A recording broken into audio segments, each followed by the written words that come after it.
Certo, pessoal? Feliz terça-feira. Desculpem pelo atraso. Não deveria brincar com as emoções de vocês. Vocês devem ter pensado que o presidente francês e seu marido me assassinaram. Não fui. Eu realmente estava atrasada. Tive muita coisa acontecendo em casa hoje com os gatinhos. Mas tudo bem, estou aqui. E tem muita coisa para falar. O Bieber. Justin Bieber continuou o expurgo. Agora ele decidiu deixar de seguir Usher. Ok? Seu mentor original. Então, essa é uma história muito grande e é por isso que devemos discuti-la e não minimizar o que está acontecendo. Não é drama de celebridades. Esta é, na verdade, a queda da Babilônia que estamos testemunhando. Hollywood Babylon também é. Os usuários do TikTok me fazem rir muito. Eles estão fugindo do aplicativo e migrando para o Red Note, que é uma versão chinesa do TikTok e do Instagram, em antecipação à proibição de suas falas. E um pouco mais tarde hoje, eu vou comentar sobre o meu debate que se tornou viral com a Mikhaila Peterson. E digo isso porque vi muitos de vocês lá nos comentários me perguntando: você vai falar sobre o debate com a Mikhaila Peterson? Então, tudo bem, nós vamos falar sobre isso hoje, já que é isso que vocês tanto querem. Sejam todos muito bem-vindos de volta ao Candace Aug, pessoal. Então, vamos lá. Aqui está o que está acontecendo no momento. Justin Bieber deixou de seguir o Usher. E sim, como eu disse, isso é algo muito importante. Vou contar tudo o que está acontecendo agora. Na semana passada, revisamos a linha do tempo, certo? O Justin foi contratado quando tinha apenas 13 anos. E devo mencionar que ele foi contratado pelo Usher para uma gravadora que era de propriedade conjunta, tanto do Scooter Brown quanto do Usher. E ele era considerado o protegido do Usher.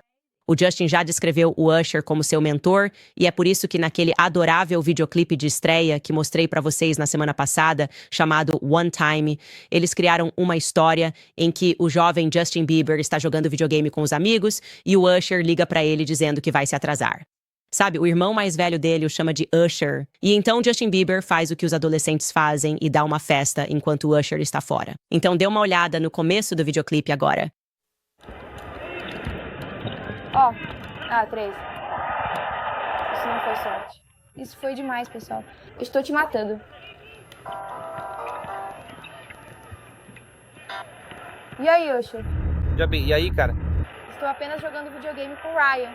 Você acha que consegue segurar a casa até eu voltar? Sim, eu posso fazer isso. Beleza, meu irmão. E aí? E é assim que começa. E então, de repente, ele faz uma festa e, como eu disse, você pode imaginar, para um garoto de 13 anos, acho que ele tem 14 no vídeo. Que coisa importante. Você está com o Usher, um dos príncipes do R&B, e agora ele é seu mentor e você está fazendo o que ama, cantando músicas. E o longo relacionamento deles foi bem documentado pela mídia. Mais notavelmente, quando Justin Bieber e Hailey Bieber se casaram em 2019, Usher estava na lista muito restrita de convidados. Então, estou mostrando esta foto do Usher no casamento de Justin Bieber. Você vê a data ali? 30 de setembro de 2019. O Bieber, ele está sorrindo, parece feliz. Então, isso significa que o relacionamento deles estava ótimo até 2019. Nós sabemos disso. E, aliás, o Usher não foi a única pessoa que estava lá. O Scooter Brown também estava. Lá está ele com a ex-esposa na cabine com a Hailey. Eles eram super próximos, os quatro. Então, algo aconteceu, certo? Algo aconteceu nos bastidores e as pessoas começaram a notar algumas coisas. No ano passado, em 2024, vocês devem se lembrar que o Usher foi escolhido para se apresentar no Super Bowl. E, portanto, as pessoas presumiram que, normalmente, quando você é escolhido para se apresentar no Super Bowl, você traz todos os seus sucessos, chama todos os seus amigos, tem todas essas participações surpresas de pessoas subindo ao palco, e é uma viagem nostálgica. Então, todo mundo ficou muito animado e achando que o Justin Bieber estaria no palco com ele, especialmente porque o Justin Bieber foi a esse Super Bowl, e também porque ele tinha acabado de se apresentar no mesmo mês no NHL All-Star Game. Então, os indícios estavam lá. Mas aí começaram a surgir notícias. Mas, na verdade, não. O Justin Bieber o ignorou. Ele recusou o convite. As pessoas se perguntavam se isso era verdade ou só mais um boato comum na mídia. Mas então o Usher confirmou isso no Breakfast Club. Parecia meio que ele estava tentando fazer parecer que não era grande coisa, que aqui estou eu, o mentor, e ele me recusou. Aqui está o que Usher disse, explicando que no Breakfast Club, por que as coisas não deram certo. Com Justin Bieber. Sabe de uma coisa? Eles deram certo com o Justin. Sabe, eu honro e reconheço que meu irmão, sabe, ele, sabe, acho que pode ter sido o fato de que ele estava apenas, sabe, querendo contar uma história diferente agora. E eu entendo isso. Mas a verdade é que nós tivemos uma conversa que foi bastante breve e, você sabe, ficou combinado que faremos alguma outra coisa juntos mais pra frente. Mas nada de amor perdido ou algo assim. Parece que ele está com dificuldade para encontrar palavras, não é? Ele está dizendo, acho que talvez ele esteja apenas tentando escrever uma história diferente. O que isso significa? Acho que esse foi seu mentor por décadas. Você não deveria saber disso? Quase décadas, certo? Você não deveria saber o motivo pelo qual eu não quis me apresentar com você? Dizendo que ele está tentando escrever uma história diferente. O que isso significa? Claramente, Justin Bieber já estava se afastando. É isso que significa. E é interessante agora falar sobre Usher Raymond sozinho. Quem exatamente é Usher Raymond? Qual era a história dele? Bem, vou te contar. Não é muito diferente da história de Justin Bieber na forma como ele também foi iniciado na indústria de Hollywood. Usher Raymond foi contratado por La Reid, ninguém menos que La Reid, quando tinha apenas 13 anos. De uma forma meio estranha, a história diz que o segurança do Bobby Brown, um cara chamado A.J. Alexander, descobriu Usher em uma audição em Atlanta e então começou a levá-lo para todo lugar, fazendo com que ele o acompanhasse em tudo. E então, um representante da gravadora do L.A. Reid o viu se apresentar no Star Search. Vocês talvez se lembrem vagamente disso. Já viram algum documentário antigo? Com tipo Christina Aguilera ou Britney Spears. Todas elas participaram do Star Search em algum momento. Era meio que o show de talentos e era algo grande se você conseguisse participar. E depois que um representante de A&R da gravadora do La Reid o viu, ele o levou até o chefe máximo, que era o próprio La Reid. E o resto é história. Usher assinou o contrato aos 13 anos de idade e então apareceu pela primeira vez em um vídeo intitulado Call Me Mac, uma música escrita pelo próprio Usher, que foi lançada em 1993 como uma das trilhas sonoras do filme Poetic Justice. Então vou mostrar para vocês um pequeno trecho do vídeo de estreia dele, Call Me Mac. Apesar de eu ser jovem, a verdade é que já tenho muitas responsabilidades e objetivos importantes para alcançar. E por isso, eu sinto um grande receio de que não posso me atrasar de forma alguma. Essa frase me incomoda. Posso ser jovem, mas tenho muito homem dentro de mim, tipo, rebolando os quadris. Não sei se é só a minha perspectiva sobre tudo isso que mudou agora que sou mãe e estou na casa dos 30. Essas coisas que eu via quando era jovem, eu achava tão legal, é tão legal. Enfim, o que veio junto com isso foi que ele lançou seu primeiro álbum um ano depois, em 1994. Ele tinha apenas 15 anos, mas realmente se tornou um nome conhecido com seu segundo álbum, My Way. Essas são coisas que tocavam alto na minha casa quando eu era jovem e foi lançado em 1997. E olha, ele simplesmente se tornou um grande destaque no mundo do R&B.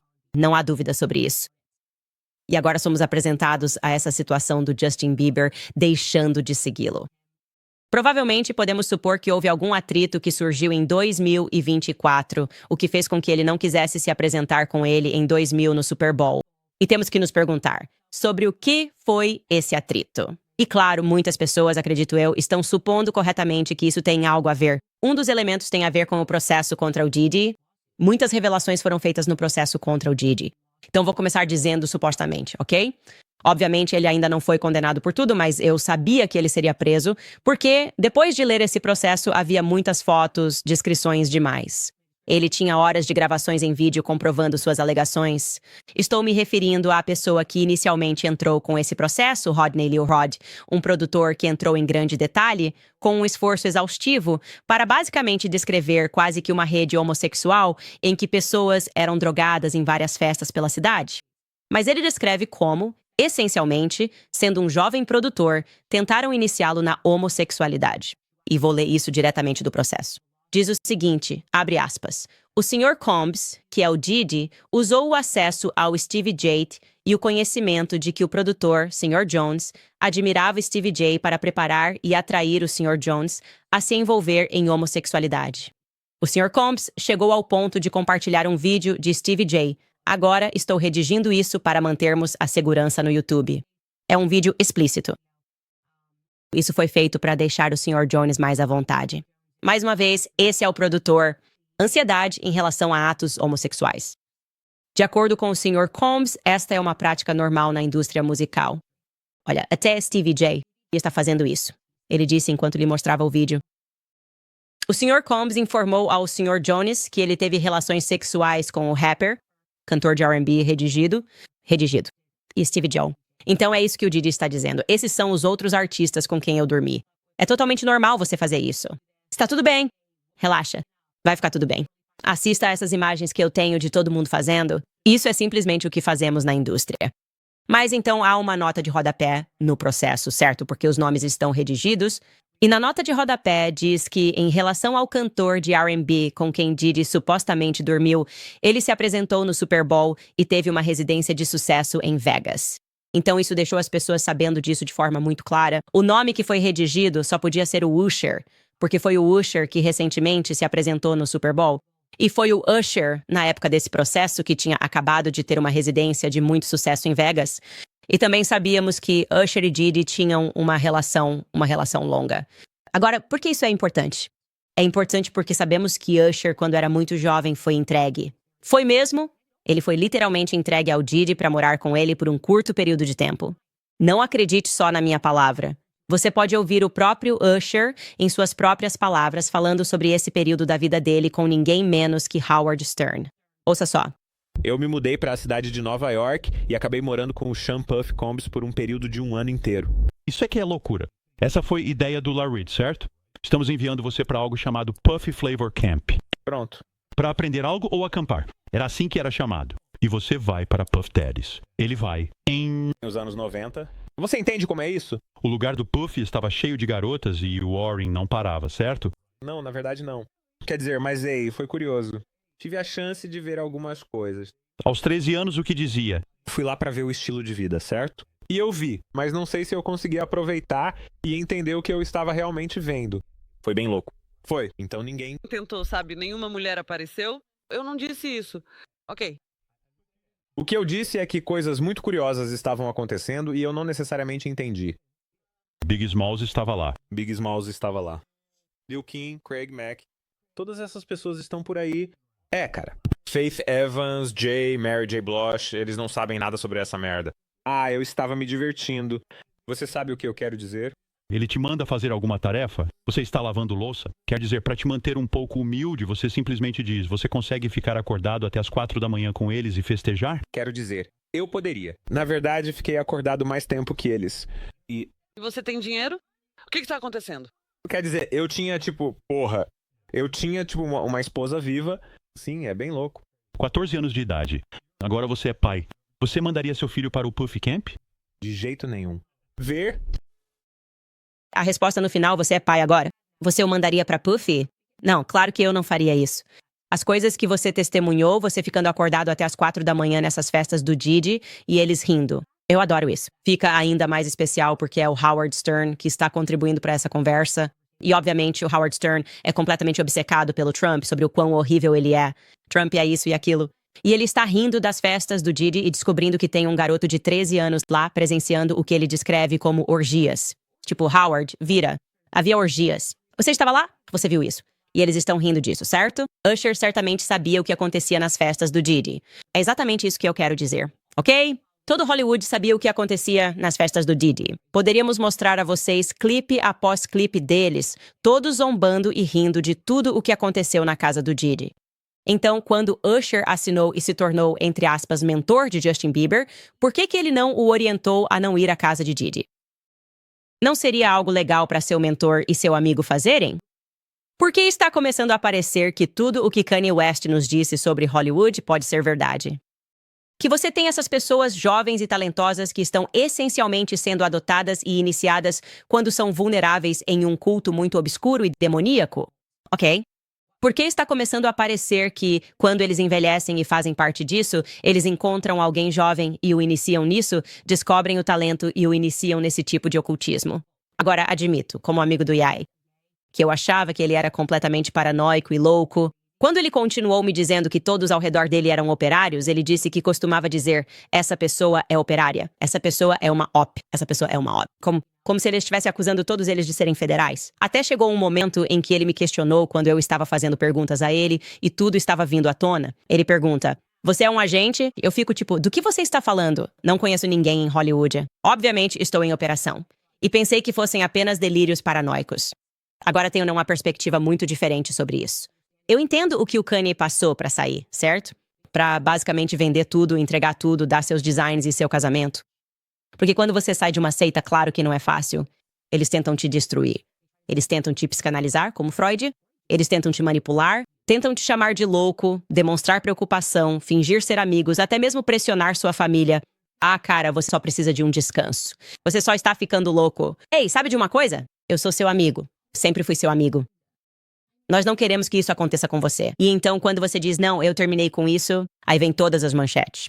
Aí vem as manchetes sobre a Hailey Bieber gastando todo o dinheiro do Justin. Por que ele vendeu o catálogo dele? Será que ele vai à falência? Os amigos estão preocupados. Eles estão preocupados. Porque ele está deixando de seguir pessoas. Ai, meu Deus. Ele deve estar tendo um colapso mental. Olha, pessoal, está claro que o Justin Bieber quer sair disso. Provavelmente, ele nem pode se pronunciar por causa de contratos incrivelmente complicados. Sabe quem também alertou sobre isso? Um certo senhor Kanye West. Ouçam só. A gente não pode simplesmente dizer, tudo bem as pessoas fazerem acordos super complicados, conspirarem nesses acordos e não nos enxergarem como seres humanos, como artistas, atletas e atores. Temos que estar dispostos a lutar por isso, para conseguir mudar alguma coisa. E precisamos nos unir como sociedade para isso, para sermos a primeira civilização que realmente se tornou civilizada. Mas apesar desses contratos super complicados, das pessoas não poderem se manifestar, das pessoas sentirem medo, serem ameaçadas, serem manipuladas e desacreditadas pela mídia, quando estão apenas tentando dizer que algo ruim aconteceu com elas, que estão sendo maltratadas. Apesar disso, estamos vendo que as pessoas são corajosas e estão aprendendo maneiras de contornar essas situações. Jovens artistas estão, de alguma forma, conseguindo driblar esses acordos super complicados. Quero dizer muito com algo tão simples quanto um unfollow. Aliás, foi exatamente isso que a Brett Cooper fez recentemente. Como todo mundo, especular alguns unfollows já te mostra o que realmente está acontecendo. Talvez não completamente, mas já te dá uma ideia. E ver o Justin Bieber fazendo isso, ele está sinalizando fortemente agora que as coisas nos bastidores não estão bem. Até agora, ele deixou de seguir Scooter Brown, seu ex-empresário, que ele demitiu em 2022. Ele deixou de seguir Alison Kay, sua ex-empresária da SB Projects. Ele deixou de seguir Kenny Hamilton, que foi seu ex-segurança, e eu acredito que a mãe do Justin Bieber escreveu em seu primeiro livro que Kenny Hamilton era um amigo muito próximo de Scooter Brown. Foi assim que ele se tornou seu segurança. Ryan Good, que foi o antigo swag coach do cantor. Ele está por perto desde 2009. Ele foi até o padrinho no casamento do Justin, deixou de seguir. Pooh Bear, que é um compositor e produtor com quem ele trabalhou em seus álbuns, também deixou de seguir. E sabe o que eu posso dizer depois de tudo isso? Justin Bieber vai ficar absolutamente bem.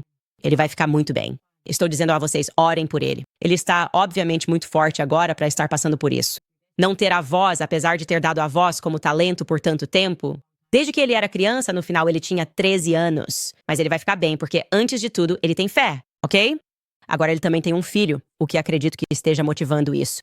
Acho que o nascimento de Jack Blues Bieber foi o começo do fim do tempo de Justin Bieber na Babilônia de Hollywood. É o poder da família e estamos testemunhando o poder da fé.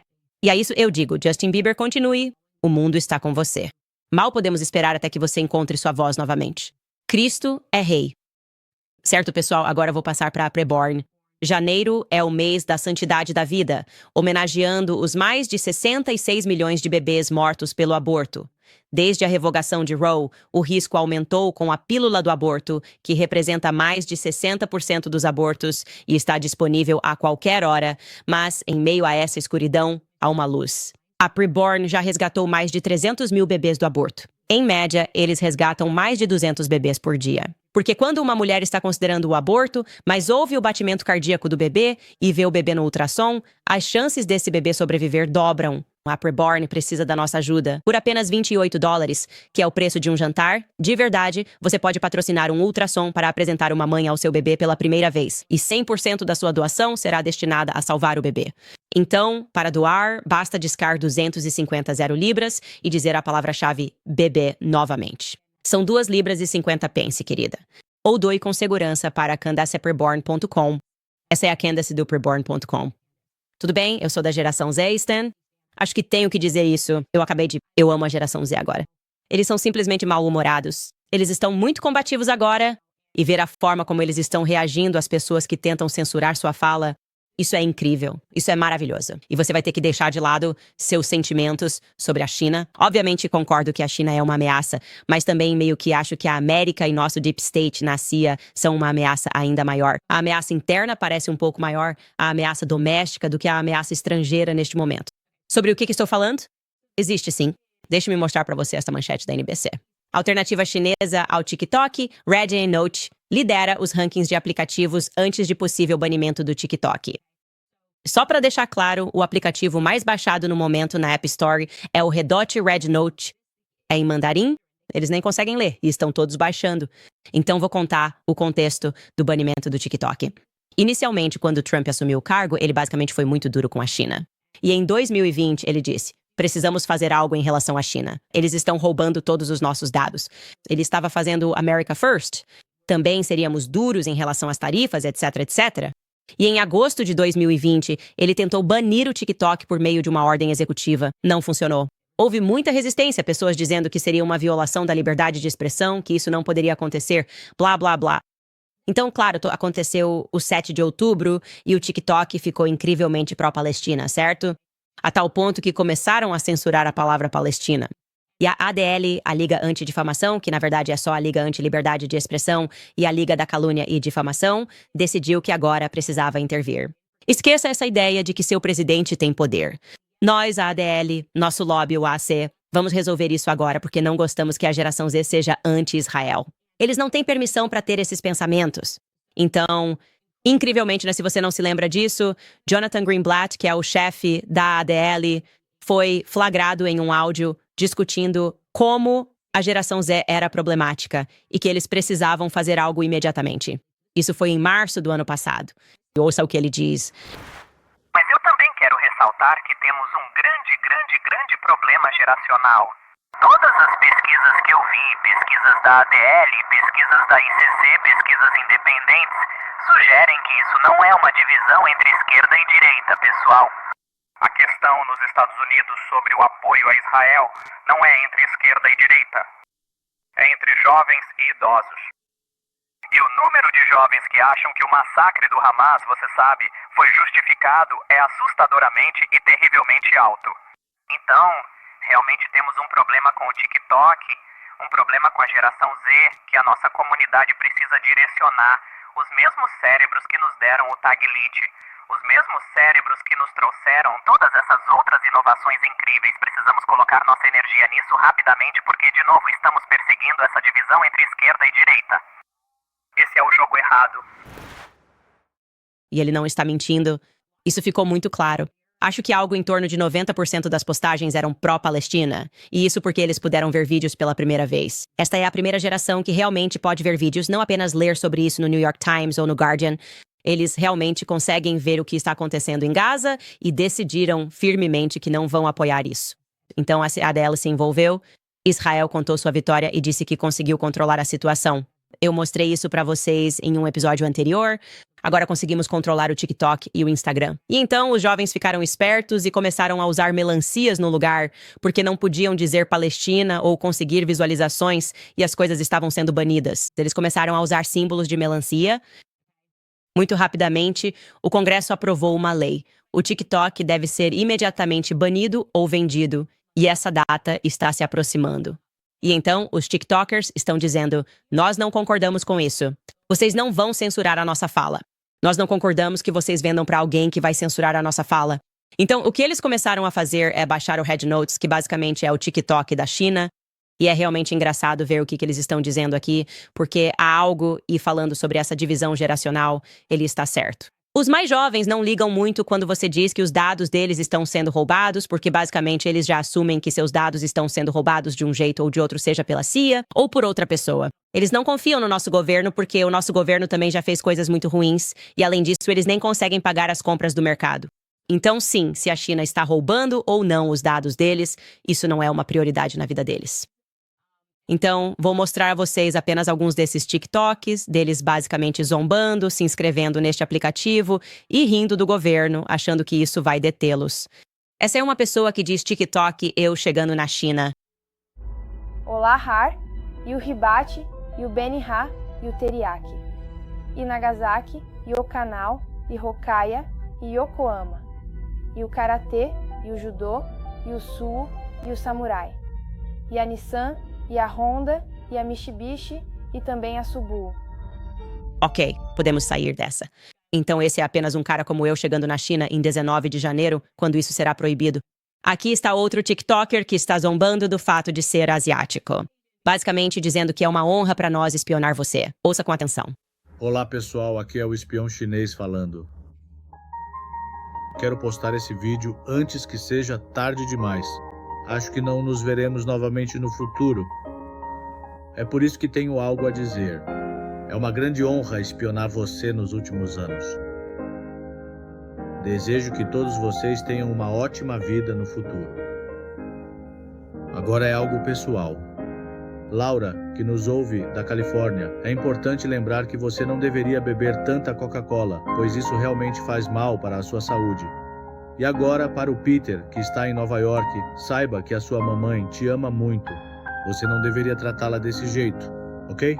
Stephanie do Texas, não mostre sua foto nua para o cara chamado Marvin. Ele é um menino. Ele também está conversando com outras garotas. Belo D, por sinal. Acho que é por isso que tenho que dizer tchau, pessoal. Bye, bye. As pessoas estão apenas zombando disso, tipo, acho que não vamos inspirar vocês aqui. Sinto muito mesmo. E aqui também está outro TikTok, mostrando o sentimento geral do momento no TikTok. Diz que o governo do Israel está banindo o TikTok para proteger os dados de todos. Mas agora todo mundo está indo para outro aplicativo chinês e entregando tudo de graça. Os americanos realmente não ligam. E ele está rindo. E os comentários embaixo disso são realmente engraçados. Aqui estão alguns dos comentários. Desculpa, mas eu acho isso absolutamente hilário. Vamos ler alguns desses comentários para vocês. Essa pessoa aceitando os termos e condições em mandarim. Próximo comentário. Pedir para o app não rastrear. Não, tudo bem. Eu não me importo. Próximo comentário. Essa geração não é séria. Concordo totalmente. Próximo comentário.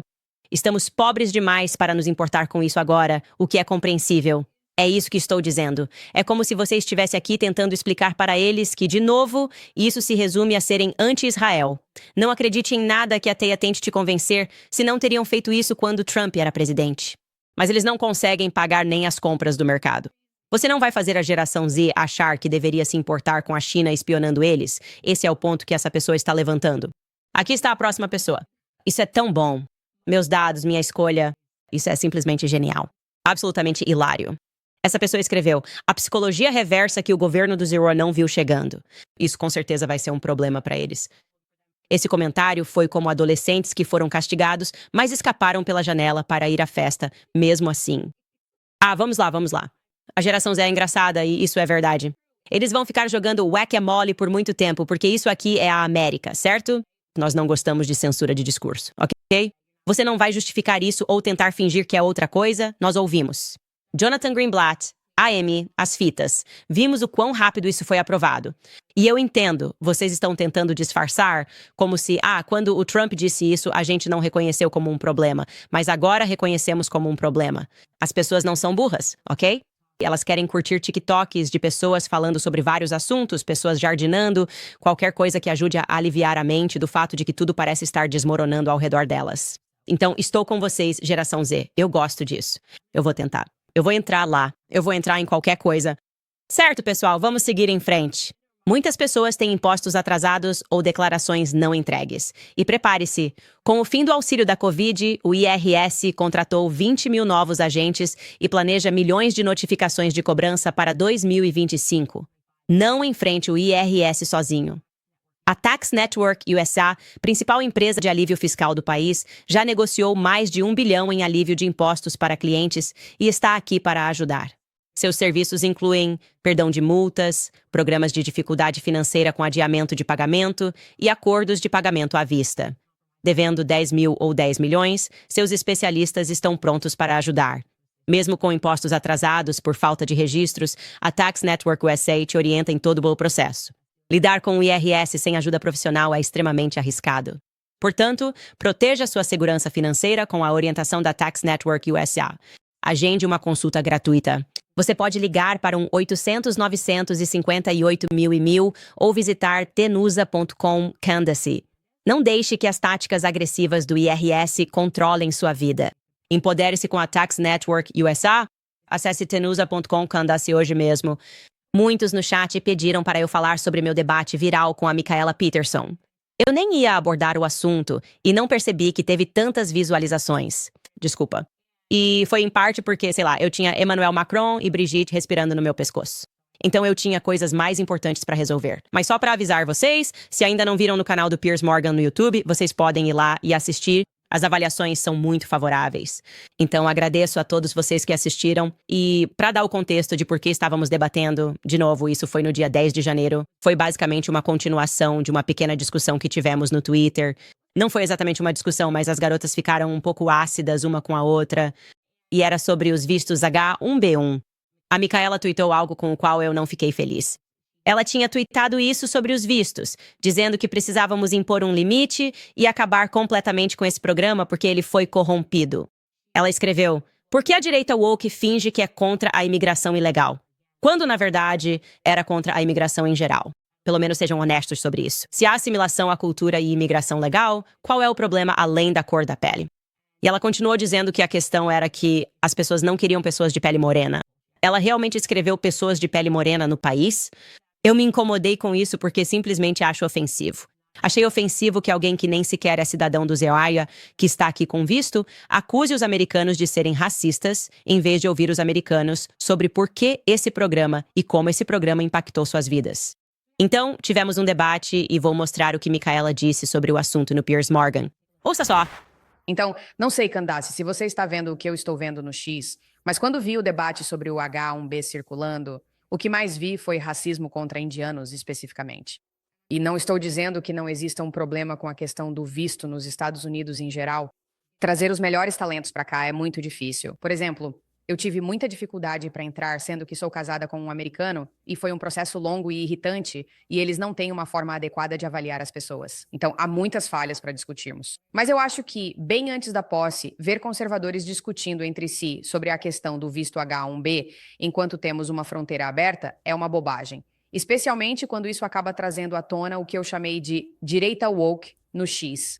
E eu sei que você já zombou do termo direita woke, mas ele engloba essas pessoas que estão focadas em antissemitismo, judeus, e elas são pró-América, mas a ideia que tem de América é essa América branca, semelhante ao que, imagino, todos vêm discutindo nos últimos 200 anos, sempre que alguém novo chega ao país. E eu realmente acho que tem a ver com raça. E eu acho que dá para perceber isso pelos comentários no Twitter. Então, basicamente, respondi para ela dizendo que uma das coisas que eu odeio na forma como as pessoas debatem é que, ao invés de debaterem o que você está dizendo, elas basicamente procuram um comentarista anônimo no Twitter que diz algo racista e dizem, viu? Todo mundo que tem essa perspectiva é racista. Isso é como o jeito do Seth Dillon de argumentar no Chex, onde ele simplesmente encontra uma conta Griper aleatória. E ele diz, essas pessoas não gostam de judeus. Ou seja, se for contra bombardear palestinos, não gosta de judeus. Podemos debater como pessoas? Bem-vindo à internet. Pessoas dizem coisas racistas a todo momento. E eu disse isso pra ela. Eu disse, desde o momento em que criei minha conta, alguém já me xingou com a palavra com N online o tempo todo, certo? Isso faz parte do território. Precisamos ter a pele mais grossa e aceitar que trolls aleatórios da internet não são a vida real e que a essência desse debate definitivamente não era sobre o fato de as pessoas terem medo de ter pessoas de pele escura no país. Eu disse pra ela, eu também sou uma pessoa de pele escura, então... E obviamente eu não tenho nenhum problema com o Tevye Ramaswamy porque eu fiz campanha pra ele quando ele estava concorrendo. Eu fui até Iowa e estive lá com ele porque acho que ele é incrivelmente talentoso.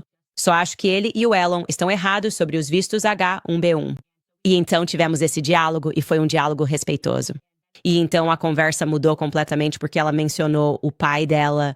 E acho que as pessoas acharam isso muito interessante. E estou muito curioso pra saber o que vocês acharam disso. Basicamente, vou só dar o contexto para vocês aqui. Então, ficou muito claro que a Micaela tinha algum ressentimento em relação a mim, porque eu tinha falado sobre o pai dela em um episódio, um único episódio deste podcast, porque ele estava trolando. Ele estava em alta por causa de alguns tweets que ele escreveu que pareciam fora do padrão do Jordan Peterson. Ok, eu não criei essa tendência. Eu não contribuí para essa tendência. Mas eu quis abordar isso porque se trata do Dr. Jordan Peterson. E de verdade, eu diria que em 2018 nunca houve alguém que tivesse tanta influência na política americana que eu jamais vi alguém ficar maior do que o Dr. Jordan Peterson foi em 2018, no mundo todo. Aliás, eu nem deveria dizer política americana, mas sim no mundo todo. Esse cara estava lotando estádios daqui até a Coreia por causa do seu livro. Eu não consigo lembrar quantas regras são. Acho que são 7. Podem ser 9, não confie só em mim. Esqueci, estou grávida. Deixe-me em paz. De qualquer forma, a questão é que algo parece ter mudado depois de 7 de outubro, e as pessoas não conseguiram entender o que era, porque, primeiro, vocês vão lembrar que em 7 de outubro ele tweetou bomba, e todos vão ler esses tweets. Mas esses foram alguns dos tweets que criaram a tendência. Ok, aqui vai uma. Tweet de Jordan Peterson. Também é escrito em forma de soneto. Novos ratos trolls nazistas trollando anonimamente. Seu antissemitismo não o resgata do porão da sua mãe, ou do demônio do ressentimento, nem o torna atraente para as mulheres que olham para você e estremecem. E com razão, vocês são uns covardes desprezíveis que usam Gaza. Gaza está camuflada para o estável cluster B, psicopatia, narcisismo, maquiavelismo e, claro, sadismo. Eu sei o que vocês acham, seus pirralhos patéticos. Vocês nem sequer têm a coragem de verdadeiros valentões. Você é pó de Cheetos. Eu não esperava por isso. Sua camiseta branca coberta de suor e poeira de Cheetos. Muito engraçado mesmo. Desculpe, não fiz isso. Eu não li isso antes e estou relendo agora e esquecendo, mas foi engraçado. Ok, mas isso foge do personagem do Jordan Peterson, é isso que estou dizendo aqui. Aqui vai outro. Ele entrou numa discussão com uma dessas pessoas, sobre as quais, presumivelmente, ele estava tweetando e chamou Nick Fuentes de rato. Você, Nick Fuentes, é realmente um rato psicopata.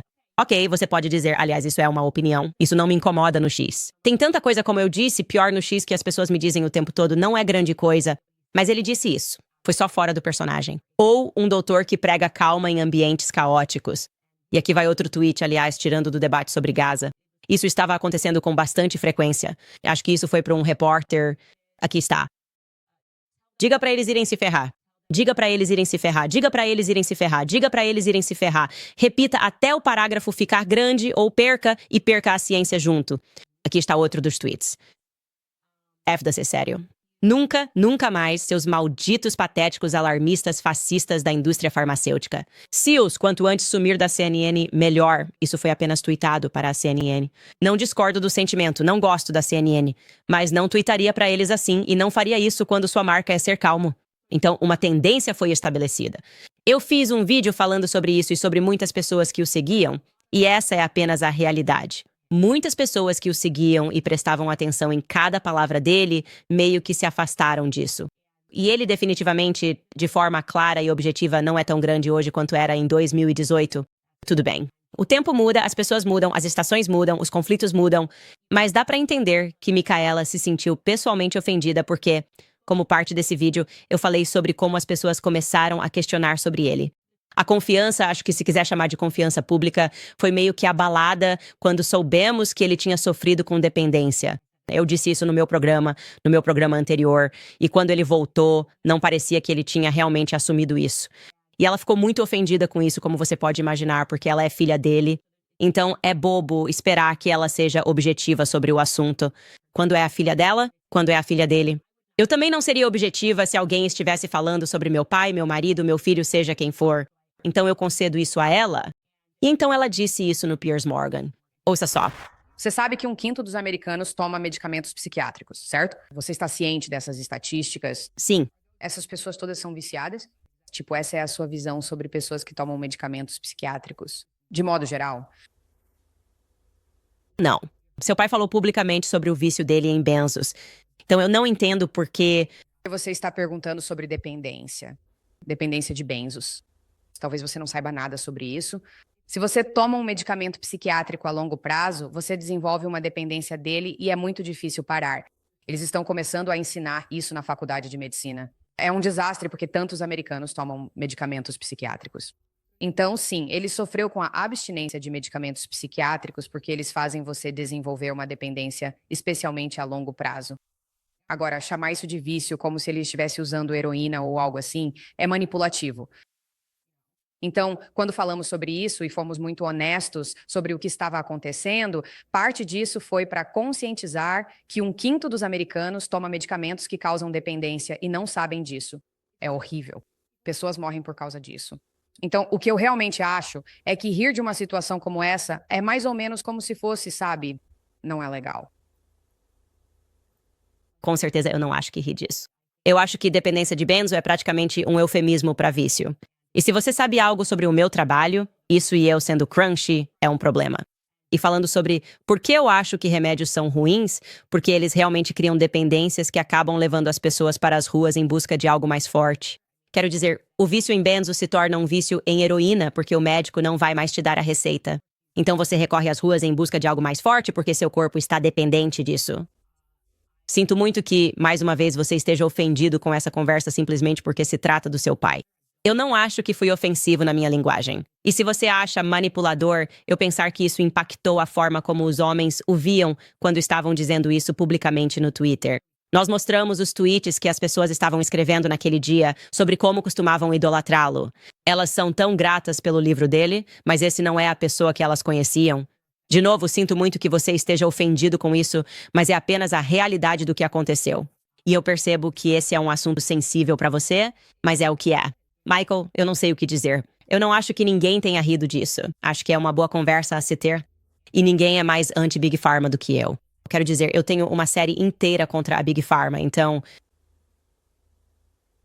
Eu nem sei por onde começar com isso. Sabe, viciados em benzo vão pra rua atrás de heroína. É só isso. Nós estávamos tentando conscientizar sobre a abstinência de medicamentos psiquiátricos e fomos muito honestos sobre o que todos estavam passando. Eu mesmo passei pela abstinência de medicamentos psiquiátricos. Foi uma das piores experiências da minha vida. Isso mata pessoas, causa acatesia, que faz com que as pessoas fiquem suicidas. É um efeito colateral terrível. Então era sobre isso que estávamos falando. Agora, se você quiser distorcer um pouco e dizer que ele está perdendo o público porque é um viciado, sabe, eu realmente não sei o que dizer. Então, eu assisti isso de novo e quando estava acontecendo, eu senti exatamente a mesma coisa. Eu só pensei comigo mesmo, tipo, eu não sou rico o suficiente pra isso. Acho que eu simplesmente cresci com pessoas viciadas. E agora sei que todo mundo tem termos sofisticados pra tudo, e tem isso. Você pode, acho que existe uma certa quantia de dinheiro que você pode ter na poupança, em que de repente o vício passa a ser chamado de dependência. Eu literalmente pensei sobre o que estamos falando mesmo. O que você está dizendo? Eu não entendo isso. E para dar o crédito a ela, eu pesquisei, e ela disse que agora estão ensinando. Existe uma diferença entre vício e dependência. E aqui está a descrição dessa diferença no Medical News Today. Diz o seguinte: os termos vício e dependência podem parecer semelhantes, mas são diferentes. A dependência ocorre quando o corpo depende fisicamente de uma droga. O vício envolve mudanças de comportamento. Agora, imagino que se seu corpo estiver fisicamente dependente de uma droga, isso também causaria algumas mudanças em seu comportamento. Então, como eu disse, mas eu cresci com viciados tradicionais. Ok, tenho certeza de que alguns tios adorariam esse termo, certo? Sabe, meu tio, isso me parece pomposo. Estou errado em dizer que parece que você precisa ter dinheiro suficiente para nunca admitir um erro e então você pode meio que dizer, ok, isso é um médico ou um psicólogo, você sabe o que essas drogas fazem, ok? Então não foi isso. E literalmente toda a epidemia de opioides que temos com pessoas indo às ruas e comprando essas drogas, as pessoas que chamamos de viciadas foram criadas pela indústria farmacêutica, certo? As pessoas elegantes que recebem as receitas. Então eu não gosto disso. Eu simplesmente não gosto porque parece que somos muito elegantes ou muito... Você sabe, qualquer que seja a palavra correta, é como se estivéssemos voando muito alto, como se estivéssemos voando alto demais para descer. E admitir que isso é... E deveria ter sido uma história convincente porque nunca é engraçado para as pessoas. E, a propósito, acho que Jordan Peterson usou um termo diferente quando disse transtorno por uso de substâncias. Ok? Tudo isso é algo com o qual todos nós podemos nos identificar. Não importa qual seja a sua trajetória de vida, ok? Como eu disse, eu tinha apenas um velho viciado. Ainda tenho velhos viciados na minha família, mas acho que não quero dar a eles uma desculpa. Talvez de pensar que, bem, isso é um pouco diferente, porque... Acho que se duas pessoas estivessem conversando na rua e uma delas fosse um bom e velho viciado, um craqueiro, e a outra dissesse, bem, eu não sou viciado, meu corpo depende disso. E eu sinto que o craqueiro diria, eu também sou assim. Meu corpo depende de crack. Não sei como essa conversa iria, mas acho que o mais corajoso a se fazer é, não criar uma hierarquia de transtornos por uso de substâncias e dizer que todo mundo, todas as famílias, inclusive a minha, foram afetadas por isso, sabe? E a Big Pharma é a razão disso de muitas maneiras. Eles criaram essas drogas que estão gerando esse tipo de epidemia e, em vez disso, o que temos é uma espécie de segregação médica, eu acho. Então era assim que eu me sentia e gostaria de saber o que vocês acham, se tipo, é uma pequena diferença. E agora é diferente porque eles estão ensinando essa nova ciência e estão percebendo que a pessoa na rua que é viciada em álcool, acho que agora você pode dizer, já que é uma dependência física, porque ela literalmente morreria em certo ponto se não tomasse aquela bebida de manhã. E agora você tem que ter muito cuidado, não se chama mais essas pessoas de viciadas. Nós as chamamos de pessoas com transtorno por uso de substâncias. Eu não sei, não sou sofisticado o suficiente. Eu te aviso quando eu ficar rico o bastante pra isso. Mas não é pra mim, é o que eu diria de qualquer forma. Sim, Myla, eu não tenho nenhum problema com ela. De verdade não tenho. Nós só discordamos em certos pontos e, na verdade, eu apreciei que conseguimos fazer isso de forma civilizada. E como eu disse naquela hora, e como já disse antes, eu entendo que quando é com a sua família é diferente. Ninguém deveria pedir pra ela ser subjetiva. Quer dizer, ser objetiva sobre o assunto. Você sempre deve estar certo ou defender sua família até o fim. Entendo esse sentimento, fico feliz que tivemos uma discussão e sou grato que tantos gostaram da conversa. Antes de irmos aos comentários, um lembrete sobre a American Financing. O Fed reduziu as taxas, então ligue para a American Financing hoje. Agora é o momento perfeito para consolidar dívidas e reduzir suas despesas mensais. Sei que muitos americanos trabalhadores foram forçados a usar cartões de crédito devido aos preços altos de mantimentos, energia e até creche.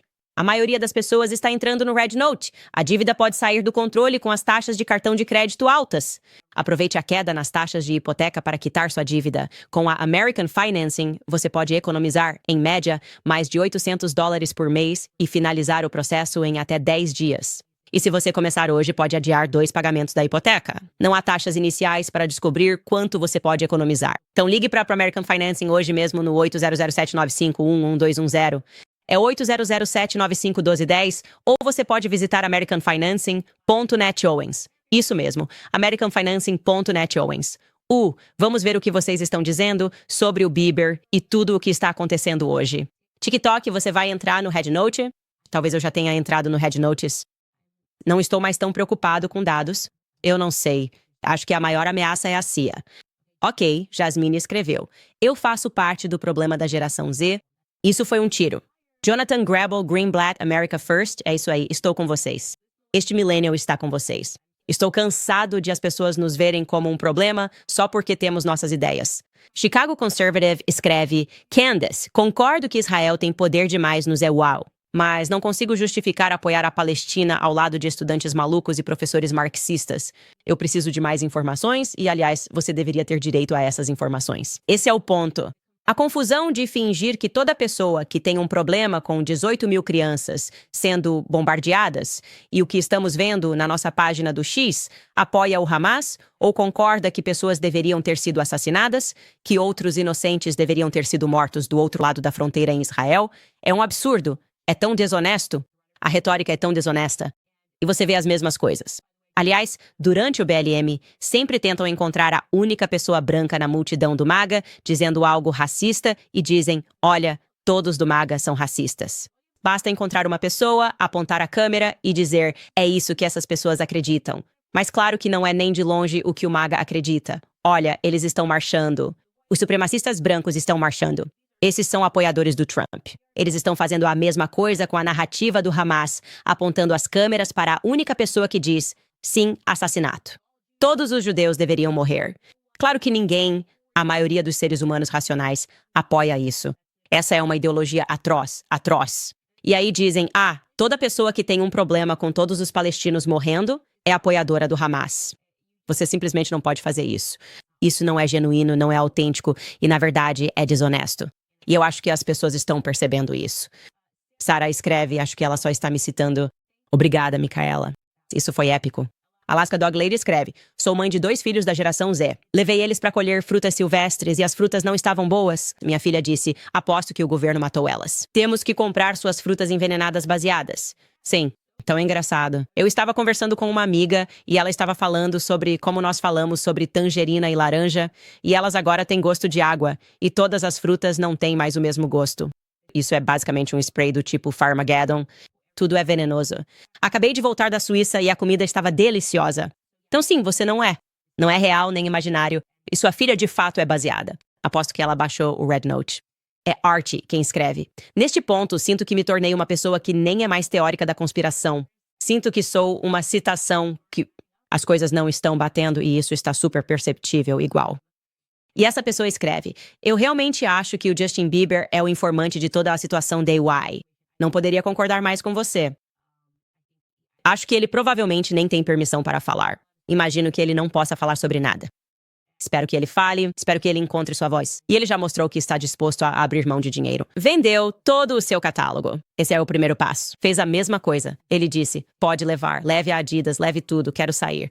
Quero sair mesmo. Ele vem aguentando os golpes da mídia.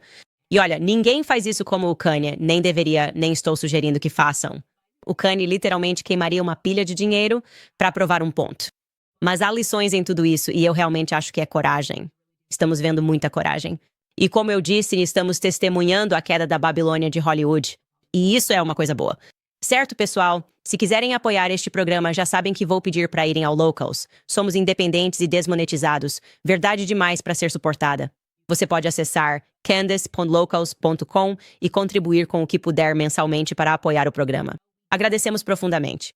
Isso faz com que não precisemos nos preocupar tanto sobre como vamos financiar o programa quando isso acontece. E fora isso, pessoal, nos vemos amanhã.